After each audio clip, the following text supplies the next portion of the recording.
เมียนี่เป็นคำนามตามบทกระทู้เมียกูนี่เป็นกรรมประธาน เมียบ่ได้นี่เป็นคำนามนะหูว่าเป็นเมียแต่ตามบทกระทู้เมียกูนี่มีคำประธานเป็นประธานเข้ามาล่ะเมียโคตรนั้นเล่าเศร้าเหลือประมาณเป็นกิริยาทำท่าบ่ถูกต้อง เมียหูดันมันด่าล่องไว้เป็นกรรมซ้อนเวรจัดแล้วเมียบ่ฮื้อแน่เลยปากาดแก้วเป็นกรรมปฏิเสธหั่นหนอใจง่ายก็เรียนภาษาไทยครับรสสุคนลักกวีแมลงนี่ง่ายก็ ถ้าว่าเมียคำเดียวนี่เป็นคำนะเป็นคำนามถ้าว่าเมียกูอันนี้มีคำประธานเสริมเข้ามาละถ้าว่าเมียโคตรนั่นเปิ้นฮ้องว่าเป็นคำกิริยามันท่าทางบ่ถูกต้องโคตร ถ้าเมียหูดันมันด่าล่องเป็นกรรมซ้อนเวรจัดแล้วเมียบ่ฮื้อนาเลยปากาดแก้วเป็นคำปฏิเสธหั่นหนอจ่ายเมียบ่อยู่นั้นมันม่วนเหลือหลายเป็นคำวิเศษนอนายนักหนาปาป่านเมียจ่าเมียระเหียอยู่บ้านเป็นคำเชื่อมดีแต่ตักเฮ้ยเมียมาบ่ม่วนยิ่งนักเป็นคำสะดุ้งอุทาน เอามาแรงนี่ตกวงนั่งกีกันห้าหน้าร้านฮะนะเฮ้ยเมียมานะปัดเท่ามันเป็นคำสะดุ้งโล เอ้ยเมียมาบ่ม่วนยิ่งนักเป็นคำสะดุ้งอุทานเมียบ่งามนี้เป็นคำหักหานในด้านหยาบคายหลวงลายกับบ่น้อย คำว่าเมียไผ่เมียมันก็งามหมดอะกะเนาะงามของไผ่ของมันลูกคนเฮางามบ่เจ้ากันลูกความเปิงใจพอใจแต่ละคนมันบ่เจ้ากันลูกเพราะนั้นงามประคนละแบบเนอะเมียบ่ตุ้ยเนาะพ่องามอ้อยร้อยเป็นคำสุภาพตีแต้เมียงามเมียสวยรวยภูมิใจแต้คำโบราณบ้านเมืองเฮากำว่าเมียน้อยคำด้อยเหมาะเมาคำควรหาเอาใบยาไข่โอเมียห่วงนั่นนาปาฮื้อจื่นสู้เป็นคำลวงเนอปีน้องเมียหลวงเป็นคำลาซาขะซับพ้องไว้เฝ้าหอห้องเหือนเมเมียเปื่อนแอบซิดบอกคิดนายหนีแก้ตัวฮื้อดีแต่ดับวังเนอขี้ข้าง เมียยับได้จะพังระวังไข้ป้างเป็นคำตายเนอปีไทยเมียตายวำวายเป็นคำบอกไว้อธิษฐานได้ในคอ17ข้อนี้มีเสียวแต่หนอใบมีดโกนรอระวังเนอเจ้า ดีบดีนะจะบัดได้เท่านะระวังหมู่เฮาเปื่อนฮักปลูกดอกสะเล็ดประติดต้นสันลักโอ้ยของฮักโคตรมิ่งเมามัวเสียท้องง่ายล้ำเสียคำเต้าหัวเสียผัวบ่ยอมมันจ้างค่าได้ค่า ลักภาษาไทยเรื่องเมียหลายหน้าตีอู้จ่ามาเรียบร้อยผิดพลาดจะได้อาภัยม่อนน้อยขอจบข้าวซอยวางกรรมข้าวระบำนำมาเต้าอีเต้านี้ก่อนแหละนายเฮ้ย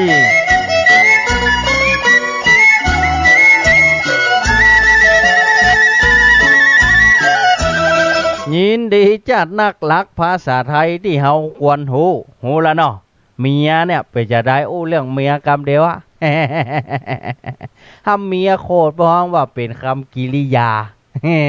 ถ้าหูตันนี่มาว่าเป็นกรรมซ้อนเวรเนอะ ลักภาษาไทยจากพ่อครูถนอมปาจาลดสุคนลักกวี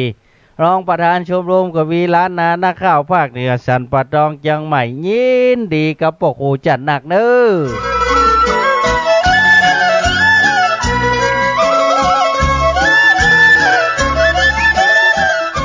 ข้าวห้ามฉบับที่2วันนี้เรื่องเลี้ยงควายเลี้ยงงัวเราฟังที่ฮักทุกท่านข้าวห้ามฉบับนี้ แต่งแต้มก้อนไก่โดยแม่ป้อเมืองมาบ้านสันกำแพงเมืองยาวอำเภอห้างชัดจังหวัดลำปาง42หมู่13สันกำแพงเมืองยาวห้างชัดเรื่องเลี้ยงควายเลี้ยงวัวเจิญฮับฟังได้แล้ว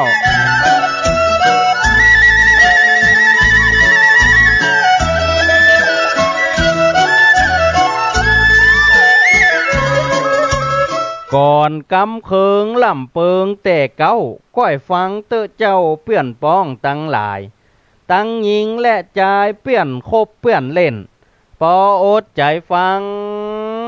ระบำนำเต้นจะไข่บรรยายหม่อนตุกการถึงแจ้งมากึดยากจะลุกมีการสิ่งอันงัวควายสายพระอาทิตย์ปุ่งขึ้นเป็นสายกันกินเข้าง่ายจักลาออกบ้านกันว่าฮอดไปถึงที่ในตุ่มแห้งจักปล่อยควายไปเที่ยวแพะมันเป็นป่าเหียงป่าตึงป่าแงะพายจักอยู่ได้สันใดตัวข้าอีน้องสั่งมาตุกใจกึดยากจะไปเป็นนามไผ่แจ้กันมันได้เกาะจ่องยิงถึงบัดตันได้แก่นะเสียปุดไปกระจาดนักซ้ำบ่มีไผมาเอิ้นปากตักก้าตัวม่อนข้ายิงเดียวเข้าดงป่าไม้ขี้ลีเขาเขียวก้าตัวยิงเดียวบ่ได้อยู่บ้านสั่งมาทุกใจอาจอกยิงหลายท่านอยู่กลางดงดำป่าไม้พ่อไปมาหันแจ้งวิ่งแจ้วิ่งใส่ป่าใส่เปล่าเปิบเล่นตัวเขียมีตังบางห้องหมู่เดียวกันหมู่ไผ่หมู่มันปากันวิ่งเต้นมาเล่นตัวกันญาติยายเป็นเส้นน้องโดนมือดังเดียมน้องโดนมือดังเดียมล่อนอีแจ้อีเลนมีหั่นพร่ำพร้อมมีตึงบางก้อมห่างยาวตางนกจีเจ็บตัวดำอกขาวนกเต็นปากยาวเสาะใส่กินกุ้งนกเงียกนกแกงปากแดงหางหุ่นแสวงอัมพาลูกไม้เข้ามินตัวเหลียงนกเอียงจ่าใจกินดอกหญ้ากลางนาตั้งกาตะเว้านกเก้าคนนาตั้งนกป่าตาตัวลายดอกสร้อยบินเข้ามาหาเอียงคำตัวน้อยปากเป็นกำคนพ่อยเพาะบินเฉิดไปมาป่างข้างเรียบเลาะเสาะกินลูกส้มในดงมีตังหมากผ้าหมากป้าเพียงไผเขียนเข็นเสาะกินในดงเลี้ยงต้องเลี้ยงไส้หมูเฮาเลี้ยงควายเดินมาบ่อใกล้ถึงแห้งหลวงดอนใจที่พักก็เอิ้นจากันตื่นตอนเที่ยงตัดแล้วพักโก้นเข้าสุมแล้วพักกินเข้าสุมนมหมู่เฮาพี่น้องมานั่งจุสุมพร้อมเสียงชุมนุมสนุกม่วนเล่นกันว่าถึง3 โมงปากันตื่นเต้นเตาะควายลงมาที่พักปากันกับเมียสู่ห้อง3 นักปิกปอกบ้านไผ่มันการจุงการว่าถึงลุงเจ้านกเก้าเหมยขันปากันรีบยันเดินตันต้องเจ้าไปถึงปางควายเจ้ากายมาเจ้าปล่อยเอาควายไปเอี่ยวแพะก่อนกำจ่าเห่งข้านำแนะสารข้าวซอยซอใหญ่เลี้ยงควายเอี่ยวแพะกันว่าบ่ถูกใจป้อเกียงพาใหญ่จะไปจังข้าขอวาดวางกำเนื้อตัวกู้ข้างลวดวางลงก่อนเจ้านี้เจ้าอีลวดลาไปก่อนละนายเฮยสะบันงานยมลามปลายใบลูถึงเรื่องความหู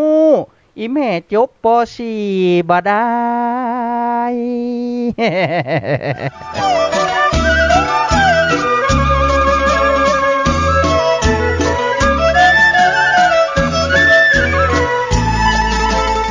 ดีจัดนักแม่ป้อเมืองมาสันกำแพงเมืองยาวห้างสัตว์จังหวัดลำปาง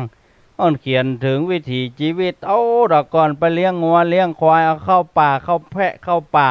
โอ้โหหนามไผ่แจ้มันวักยกจักประจังหน้ากะยังตั้งหลังกะยังตั้งหน้าเท่า ไม่ก่อนได้เป็นอันเต้เนาะทำไมนี่กะยากพ่องที่จะมีนะก็ยังว่านะท่านฟังที่ฮักทุกท่านก็เอาไว้เป็นคติเตือนใจเอามาไว้มาเล่ามาอู้ให้ฟังก็ยินดีกับแม่จะหนักเนอะท่านฟังที่ฮักทุกท่านแมลงนี้อากาศเป็นจะได้กันพ่องอยู่ที่ไหนตั้งใดฟังกันเนี่ยท่านฟังที่ฮักอากาศมันร้อนแดดก็ร้อนจะออกนอกบ้านนอกจองก็ดูแลตัวเก่าด้วยเนอะปริศนากรรมตัววันนี้เขาจะตัวว่าไอ้ยังปากนึ่งกำหางอู้ล่ำไป ปากนึ่งกำหางอู้ล่ำไปก็ว่าไอ้แง่วนำแน่ไอ้บ้าตัวหลัง ไอ้ยังไอ้แง่วนำหน้าไอ้บ้าตัวหลังอันนี้เป็นแท้นะกรรมบ่เก่าเบิ่นบอกว่าไอ้แง่วนำหน้าไอ้บ้าตัวหลังก็ว่าปากนึ่งกำหางอู้ล่ำไปปริศนากรรมตัววันนี้ต่อยแล้วเนอะไอ้ยังไอ้แง่วนำหน้าไอ้บ้าตัวหลังปริศนากรรมตัววันนี้ถ้าฟังที่ฮักอยู่ที่ไหนตั้งใดอู้จากันเนอะอู้จากันถ้าฟังที่ฮักทุกท่านก็จะลวดประชาสัมพันธ์แห่งกรรมวันพุกนี้จะมีการประกวดข้าวจ้อยมนเมืองเหนือประจำปี63ก็คือเป็นวันที่1 สิงหาคม 2563เพิ่นบอกว่ามีการประกวดข้าวยื่นใบสมัครหน้างานได้เพื่อจะจัดกันที่บ้านผาแดงตำบลบ้านร้องอำเภองาวจังหวัดลำปางปุ้น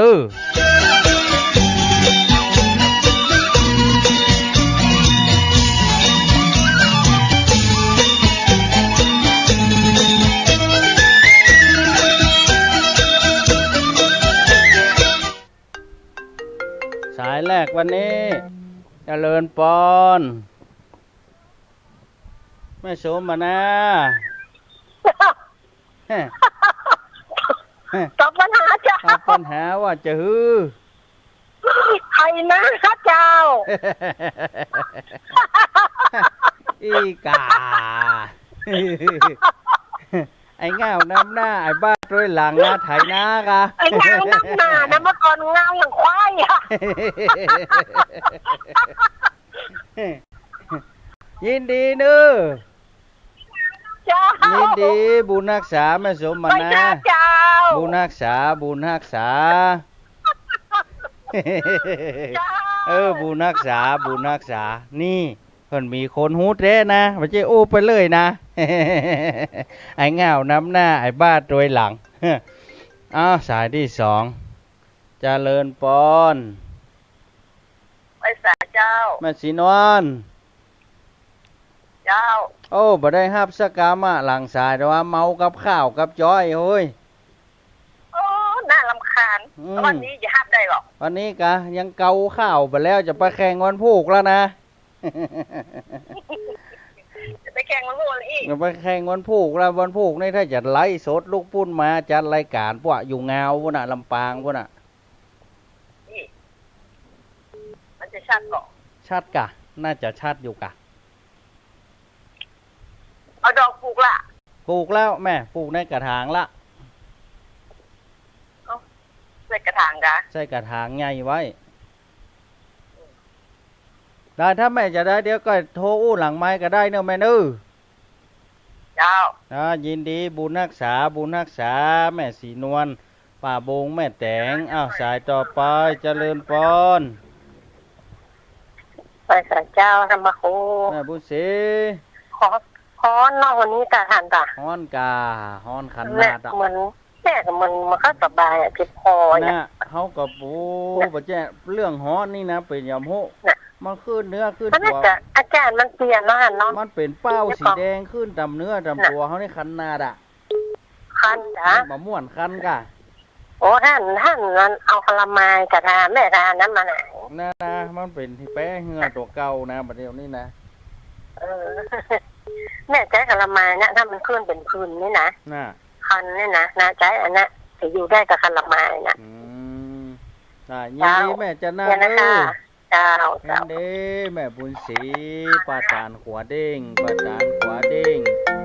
สายต่อไปเจริญปอน ไหวสาเจ้าท่านพระครู แม่สุ อด นา ตกทั้งปูแน่ คนบะโต อดตกก็ บะโตกฮ้อนข อ๋อ นาด สันทรายวันนั้นตกอยู่น้ำก็ท่วมนี่ วันศีลนั้นโตกกะโตกจนท่วมเหมือน ต กัน ก เนา ต ะ กก็เจ้าแล้วตัวนี้จะฮ้อนนำเลยอากาศบดีอยู่นะ นั่นน่ะ เจ้า ขนาดฮ้อนขนาด ฟังอยู่เด้อม่วนดีสบายใจดี สบายใจดีเนาะ เจ้า ยินดี เจ้า เจ็ดนักเด้ ต้องเกลียดมันเจ้า ยิน ไหว ดี สาเจ้า บุญรักษา เจ้า แม่สุนา เจ้า หนองหานสันชายบุญรักษาเอาฟังที่ฮักลูกท่านตะกี้ประชาสัมพันธ์ประจบ วันพรุ่งนี้เพื่อจะมีการประกวดข้าวห้ามปุ้นน่ะอำเภองาวจังหวัดลำปางปุ้นนะท่านฟังนี่ฮักเก้าล้านนานหลวงกับไปเหมือนกันวันพรุ่งนี้นะกะจะออกสักเมื่อคืนนี้แล้วบ่ฮู้อ่ะ เกาข้าวยังบ่แล้วจ้ะเจริญปอน ไหวสาเจ้า จากไหน จากสักกะแฟงเจ้าเมืองแม่เหนือเจ้า ม่วงมาเหนือเปลี่ยนเบอร์แหมละกา มีสองเครื่องเจ้า เอาขอสักเครื่องเนาะ เราจะส่งไปคืนนะเจ้า เครื่องนั่นสตางค์มันหมด เออ เจ้าเพื่อกำลังใจนะเจ้า กำลังใจยินดีจัดนักเน้อ เจ้าต่อปัญหายังงั้นแม่สมนานะเจ้าคนไถนา คน เจ้า ไถนาเนาะ เจ้าตั้งเพ่ฮ้อนขนาดเจ้า ฮ้ ท่าน อน พ่อก ะ ครู เพ่ก็ฮ้อนขนาดอะแพ้เหงือดอกเก้าจะบ่เป็นเป้าหมดนี่ เจ้าคนบัตโตะกับเจ้า คนบ่ตก เจ้า สักเม็ดบุญรักษาบุญรักษา เจ้ากับนมัสการ บุญ เจ้า รักษาบุญรักษาม่วงมาเหนือฉันกำแพงสายต่อไปเจริญปอน แม่เป็นสาเจ้าพระครูบา แม่บุญพิน แม่สมนานี่เก่งได้แท้เนาะ แม่เจ้าแม่กึดมาออกแล้ว โอ้ก็เคยนำหน้าควายจะเจ๊ยังกึดบ่ออกคนไถนาจะรู้เนาะมันกำหางเนาะ ปากก็มาไป เป็นกำลังใจนะเจ้า ยินดีแม่บุญพินเน เจ้า อ สาธุสาธุ บุญรักษาแม่บุญพินหน้าหงบานลานนากาปากนึ่งกำหางก็อู้ล่ำไปไอ้ง่าวนำหน้าบ้าตัวหลัง ตอบมาเนื้อตอบมาเนื้อปริศนากำจอยนะเจริญปอน เจ้าสมนานี่เก่งแค่เนาะ ฮะ ไม่นึกมาออกเลยอ่ะสมนาก็เก่งเนาะนี่นึกไม่ได้เลยเจ้า นึกบ่ออกเนาะ เจ้านึกมาออกเลยว่าอาจารย์จะไปลำปางอ่ะ มันพวกจะไปงาวผู้นำเพื่องาวปวดติดตังผู้นำพะเยาผู้น่ะ จากนั้นจะมาไกลก็ได้เนาะประมาณ100 โลบอก ไก่อยู่แม่ไก่อยู่ จ้ะ ไก่อ เรา ยู่ จะออกเจ้าไว้หน่อยเนาะ ออกเจ้ากะ เนี่ยไปบ่อยดีก่อนเมื่อหลานเรียนที่ลำปางจากทางลำปาง มันอยู่ปุ่นน่ะ มันอยู่เปื้นห้องอยู่ไปตังผาแดงบ้านผาแดง ไก่นักแกะถามเปื้นละถงร้างไก่นักแกะ ยินดีจะนั่งนะแม่เด้อ เจ้าไว้ บุญรักษาบุญรักษาบุญรักษาวันพุธนี่จัดรายการอยู่ แต่น่าจะลิงก์สัญญาณจากปุ่นน่ะเมืองงาวปุ่นน่ะมาวันพุธนี่นะ น่าจะจัดรายการลิงก์สัญญาณจากตังเมืองงาวมาเด้อวันพุธนะ ไปแข่งประกวดข้าวเปิ้นบอกว่าฮือประกวดเรื่องพัฒนาเศรษฐกิจส่งเสริมรายได้เพาะเห็ดนางฟ้าเห็ดหอมหูหนูการปลูกขิงเปิ้นว่าเปิ้นฮือกำหนดหัวข้อมาหลายอย่างหลายอันเจริญปอน ตู้เจ้า แม่สมบูรณ์ เจ้า ม่วนก็ฟังข้าว ม่วนเจ้าฟังทุกวันนะ ก้ามันโทรแบบตอนเปิดน่ะ กะวันนี้ก็จะหลายสายนะด่า เจ้าวันที่กับการ3 รอบอ่ะได้เดียวเนี่ย นักแกห้องนะด่า เจ้าโทรมาให้กำลังใจท่านเนอ ยินดีจะนักเนอะแม่สมบูรณ์เนอะ เจ้า ยินดีบุญรักษาเนอะแม่เนอะ เจ้า บุญรักษาแม่สมบูรณ์บ้านร้องอ้อสันผีเสื้อ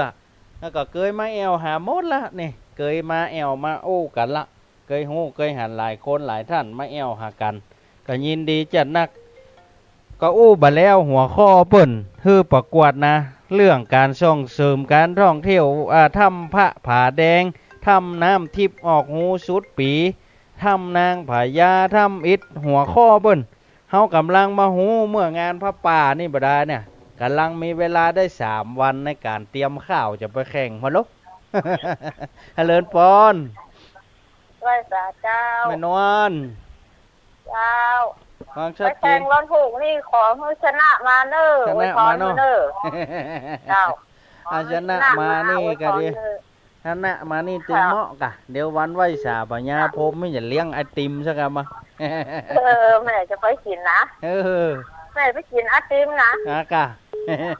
เจ้าเป็นกำลังใจให้ขอให้ชนะมา ยินดีเนอะแม่เนอะยินดีเนอะ เจ้า ยินดีบุญรักษาแม่นวลปางกำแพงหิ